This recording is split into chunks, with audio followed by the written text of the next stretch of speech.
to fix as much of our broken immigration system as I can, which includes trying to help people come out of the shadows so that they can live and work in the country that they called home. That includes hundreds of thousands of young people we call dreamers. Welcome to the first half of the arena. First up, spokesperson for the Tea Party Leadership Fund PAC and former Texas Republican congressional candidate Katrina Pierson. And in studio, president of the M Network Branding and Strategy, Thom Mozloom, joins us. Katrina, thanks for joining us. Thom, thanks for being here. Great to be here. Don't issue an apology. You've got to be careful, Katrina, because Tom's always issuing apologies on Twitter by the time we're done with the show. You've got to be very careful. I'll try not to mess it up, Katrina. I'm really sorry. Please do. Thank you. Katrina, I'm going to come to you first on this. Once again, we have the courts are looking at the Obama administration's plan, their immigration idea. The Federal Appeals Court is looking at things now, lift the lower court ruling. Wait a minute here. Blah, blah, blah, blah, blah, blah, blah, blah, blah. I have to say that because, Katrina, the American public are sick and tired of hearing about this. They want to get something done at this point. Maybe just let this go through and deal with it later on and take it apart piece by piece, Katrina. Really, what's the answer here?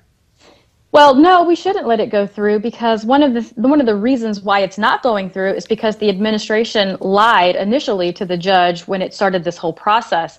And secondly, this process would essentially bankrupt some of the states. So we shouldn't inflict any harm just so that we can go back and try to fix it. But what's interesting here is the administration isn't now saying, let's just get this through, let's just pull our whole process in place. They're now saying, well, the states that don't want it, leave it out. But for those that do, let's go that direction. And that's completely inefficient to sit here and pick and choose where this law is going to be in effect, because at the end of the day, if it's legal in one state, those people will then come to another. There's no doubt it's inefficient, but I think, Tom, what many people want is they look and say, okay, let's find a way to make people who want to be citizens, because let's go back 30, 40, 50, 60 years.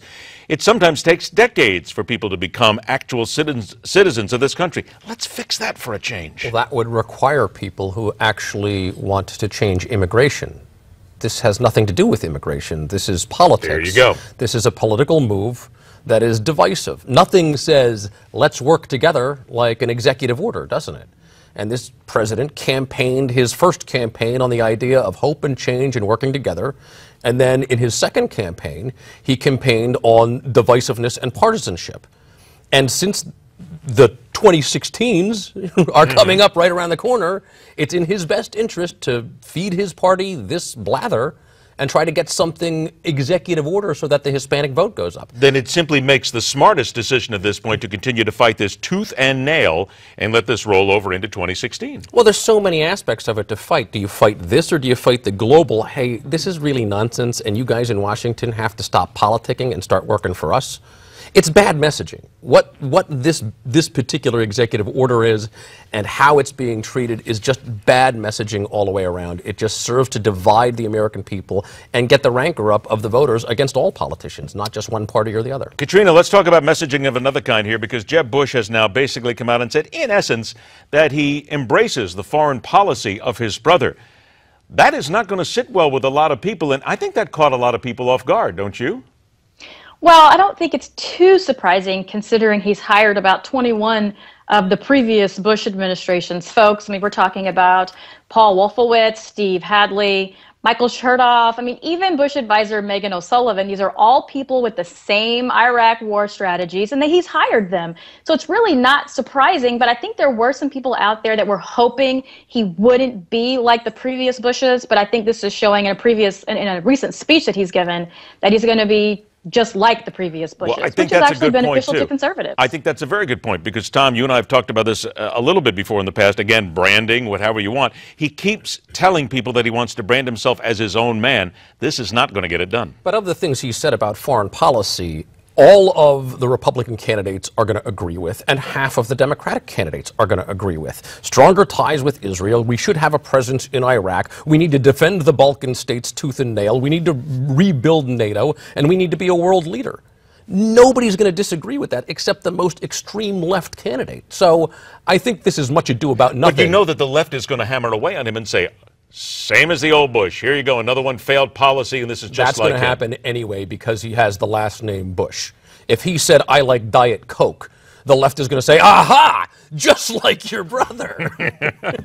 They haven't said that yet, have they? No, but maybe. I just wanted to double check, that's all. Let me check my Twitter feed. Please do. Go ahead. Katrina, if you would, hold on just a couple of moments. Tom, please stand by if you will, because we're going to come back, and when we do next time, let's talk a little bit about, let's see, one reporter who maybe has to learn how to keep her mouth shut when somebody says there's a camera running, in case you're wondering.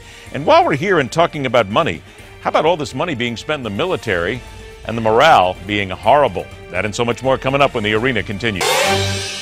The Arena continues. Spokesperson for the Tea Party Leadership Fund PAC and former Texas Republican congressional candidate Katrina Pierson's there. And right here, president of the M Network Branding and Strategy, Thom Mozloom. All right, Tom, I'm going to start with you on this one. Army morale is low, despite the fact that we've pumped $287 million into a 6-year optimism program. Basically, 770, or half of 770,000 soldiers say they're pessimistic and we don't trust our leaders. I don't know why, but I'm not stunned. You're kidding me. I know. That's a real figure? Yep. Okay. More than half of some 770,000 soldiers are pessimistic about their future in the military. Nearly as many are unhappy in their jobs. Okay, so I hope that everybody listens to this. As somebody who works in marketing and branding for a living, it's very important to any prospective client that's going to walk through my or any other door. Marketing and money don't cover up truth. Nothing will boost optimism in any organization like winning and the backing of their superiors. And this particular organization, in order to win, has to have clearly defined goals. It has to have, they don't, in many cases. Right? You have to have ways to get to that goal, and you have to have a clear backing from your superiors. This organization has none of that. Why do you think that morale is down? Katrina, I'll tell you what, Tom brings up a great point. If you're going to run the U.S. military these days, run it like a company. Use basic marketing principles at least, and let's take the bullets out of it. But you've got to at least have somebody at the top who knows what he or she is doing, is an effective leader, and you bring everybody behind you and say, come on, follow me, and they got to have confidence. I don't think there's much reason for the American military right now to have confidence in their leaders. Well, no, there isn't. And, he's absolutely right. We're dealing with human beings. A human being has feelings and emotions, and they need that support. And my heart goes out to the military because those numbers also show that 48%, almost half, would have chosen a different profession. And only 40% say, I just don't trust my superior. So he's absolutely right. But when you have a situation where your commander-in-chief is now bartering a deal with Iran, someone who is out there funding attacks against American soldiers, and then trades a deserter while we still have a Marine in Iran right now as he's making this deal, how is the military supposed to feel? And I think most Americans have that same sentiment. Well, let's also look at it this way, too. When you're in the military, when your boss makes a mistake, unfortunately, he doesn't just drop the coffee cup. People die. Right. You need to be able to understand. These people volunteered for a job where people shoot at them. Their lives are in danger every day. Everywhere. And their job is to take orders, and they're taking orders from people that they don't necessarily trust, but all the way at the top from somebody who doesn't seem to understand their job. That's going to bring down morale. And the bickering and infighting between the Republicans and the Democrats on this issue about every foreign policy is not helping, because those divided voices affect your workforce. If the management team is scraping and kicking at each other, the workforce is going to be divided just as well. And that is a guarantee. And there's no amount of morale-inspired internal marketing that's going to change that dynamic. Let's talk about image here. 2 minutes that we have left in this segment here. Britt McHenry is currently a suspended reporter for ESPN. She goes off on a rather ugly little rant aimed at a towing lot attendant there. I guess she got her car towed. This has gone viral now. Everybody has seen it. She's had to apologize. She's busted for a week. Would you fire her? No, I would not. I'm going to side on the part of grace and mercy in this instance. I have said things that have caused people to flip out. I can't imagine. I have done it on this program.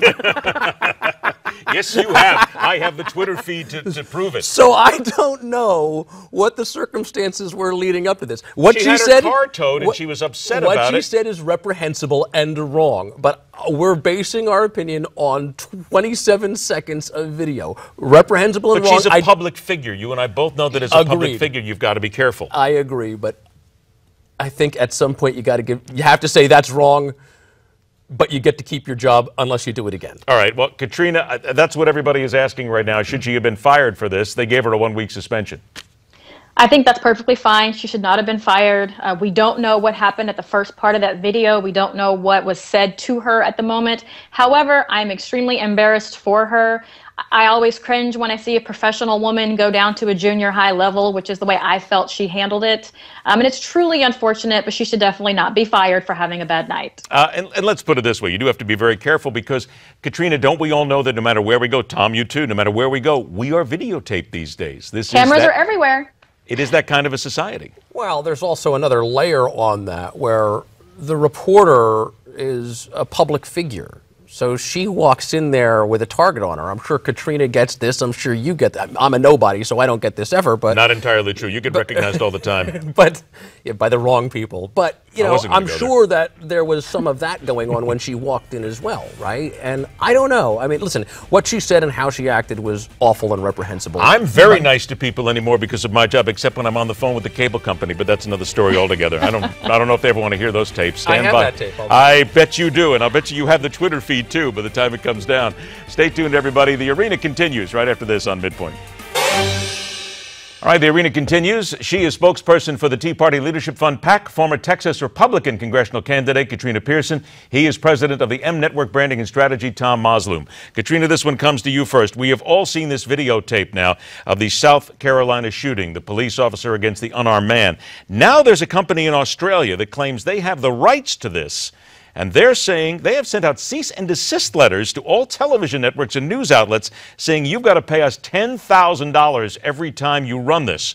The guy who shot it says he really wasn't aware of what he was signing. This just sounds like a really tragic money grab for something. This is a news item people should see. You shouldn't have to pay to see this. Right, and I think what has happened now is we have seen the opportunity for some publicity firms to now be what we would call for lawyers ambulance chasers. Luckily, the video is already out there to help with this crime. And the man intentionally says, I didn't realize this is what they were doing. I'm all for capitalism, and I understand why they're wanting to charge for it now. But now we have a greater discussion on how do we handle this in the future, simply because everyone has a cell phone and they're going to be taking video. Are they going to go to the police first? Or are they going to go find a publicity firm first? See, quite frankly, and I've covered news my entire life here. This is fair use. This is news. I can hardly wait. I can really wait until this hits the courts because I don't think they have a chance to back this up. Agreed. Well, you're right. There's no possibility of this being enforced in a news sense. There are fair use, and that's that. And it lives as long as the news story lives, in whatever context it is. But somebody owns the rights to the white Bronco chase as well. When you start taking that stuff out of news context and use it for entertainment or use it for revenue generating or sales or what have you, or newsertainment, sure, you get real problems. The rags, they buy footage all the time. They buy pictures all the time. And this just falls right into that same category. Is it right? No. Is it, ethically, no. Is it legal? Yeah, they could have the rights to that. They could hold the rights to that. I just wonder about the people who say, well, I didn't mean to sell it to them. That's where the real story is, and I don't know where that part's going to go. If you're going to use it and use it for something to make money, absolutely. But if you're using it in a news context, that's entirely different. I'll stand on that. I've been around long enough. Agreed. Here we go, this one. Katrina, back to you. Dr. Oz, we all know Dr. Oz, and he has been pretty much slammed as a snake oil salesman in many places. But now the physicians at Columbia Medical School on the faculty, they want him off the faculty after a lot of what he's gone through. I'll tell you what, the man seems to be a very brilliant doctor, but some of the stuff that he's done in the last couple of years, if I was a fellow doctor, I think I'd be a little bit concerned too. Well, I love this story simply because Dr. Oz is a little bit out of the mainstream. One of their grievances is that he's moved away from evidence-based medicine, which means not approved by the FDA, and has gone into some more holistic treatments that are actually effective, which is why Dr. Oz is so successful. And I think it's an interesting topic because there are a lot of people today who are going outside of the conventional FDA-approved treatments for their health. And I think it's an interesting topic, and I think we're going to see more of this moving into the future. Well, but he sells stuff, though. That basically the FDA has come out against, that other companies have come out against, that people have said is not true.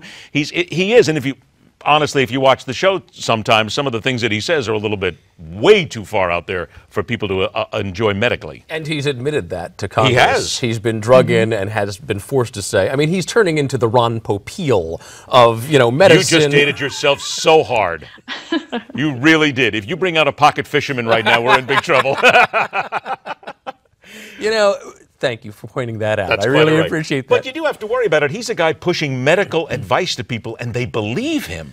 However, this is a decision not for outside doctors and not for regulation. This is about his employment at Columbia University, and that is up to Columbia. I am sure that Columbia makes a whole lot of money off having him on staff. And Wait a minute, you're getting into your marketing mode here right now that they're making money every time Columbia gets mentioned. That is absolutely a value attached to that. There is no doubt, and you can prove that with formulas. Well, Katrina, would you kick him off the staff at Columbia for what he's had in his past, or would you keep him on? I'd keep him on for now. No one's dying. I think that a lot of people are being helped by what he's doing, and until that becomes a question, then I see no reason for them to kick him off staff. All right, here comes the next one. Apple will not elaborate on why it had to fix a Russian language version of Siri that avoided answering questions about gay issues or responded with hostility. In response to questions like, are there any gay bars around me, or is gay marriage normal? The device either responded with silence, you are so rude, or I believe this emotion should be considered negative. Katrina, I don't know why we would even be surprised that something like this would happen in Russia. Well, I'm not quite sure why we are either. I mean, maybe it was a language barrier to start. I'm not quite sure. But, as a Galaxy user, Siri not working doesn't surprise me. But now that the video has gone viral, I think it is an interesting topic that now has been fixed. So we have to let everyone know that you can find a gay bar in Russia now, or can you? But it's interesting that it made, this video, this man in particular made a few videos, and so not all the videos gave the same responses, and that's why I'm a little skeptical on what Siri was really saying. Well, again, let's remember, too, this is a machine that's basically reading and basically reacting. Was programmed by somebody. Okay, there you go. To respond that way. And this is Tim Cook's company. This is the openly gay CEO who just stood out against the Indiana laws, and his premier product on the market in Russia has been programmed by somebody in his company to respond this way. To say something would be anti or not Somebody's positive. got some splaining to do, Lucy. Well, but this is a guy who's got splaining to do anyway, because, hey, you're opening up that whole big Pandora's box here. Katrina, we've talked about it on the show before, too, that Apple basically uses products that are made in countries that are not exactly kind to homosexuals, civil rights, human rights, yet they take that stuff in all the time. They sell it, and they keep making money, right? They do. They do, and it happens everywhere. And, has Apple chimed in on this yet? I mean, they say they fixed it, but they won't say how it happened. So that's the thing, is how this happened, who programmed it, and like you said, there's some explaining to do. There always is. By the way, we now wanted to let you know, Katrina, that after what you just said, your Apple contract's been canceled. You no longer can get into the iTunes anymore. You're all set and done. Once you admit you have a Galaxy, don't you know that Apple's listening to everything, Katrina? They'll make you pay. I do, and I'm quite all right with that. You, though? I have a tin can with a wire hanging with a marketing string. Hello. Katrina, always a pleasure to have you on the show. Thanks so much for joining us. We'll do it again. Mr. Mozloom, always a pleasure to see you as well. You probably didn't start any fights here today. So I hope not. My goodness, life goes on. Good seeing you, buddy. All right. A slow-moving system continues to cause dangerous conditions for large parts of the South. More at that. A look at your weekend weather. Here's Jessica Reyes with this Newsmax weather update. Hi, I'm Jessica Reyes with your weather from coast to coast, and we're going to kick things off with some good news because it's Friday and we always love that. Coastal cooling across the southwestern portion of the country, mainly sunny skies and a lot warmer into Palm Springs. And then we've got the bad news. Since yesterday and even into today, we've been dealing with this flooding potential, road closures, poor visibility, and flight delays. Houston in the Eye of Olive, New Orleans as well, and so is Pensacola, Florida. So the Florida Panhandle in the Eye of Olive of these flooding downpours and showers and thunderstorms. Most of it continues moving across the southeastern portion of the country, even into the Carolinas and extending into the Virginias. And then throughout this weekend, we're expecting more of it because this system continues stalled within that area. Actually, this low pressure bringing with it, as I mentioned earlier, rain, flooding, and showers and thunderstorms. Here are some of your daytime highs for your Friday. I was talking to a friend of mine in Colorado yesterday. She said they got 5 foot of snow up in the Rockies. They're closing the ski lifts. There's just no justice. All right, second half of the arena coming up. One presidential candidate wants to abolish the Internal Revenue Service. Who doesn't? But honestly, is it really possible? More of the arena right here on MidPoint after this.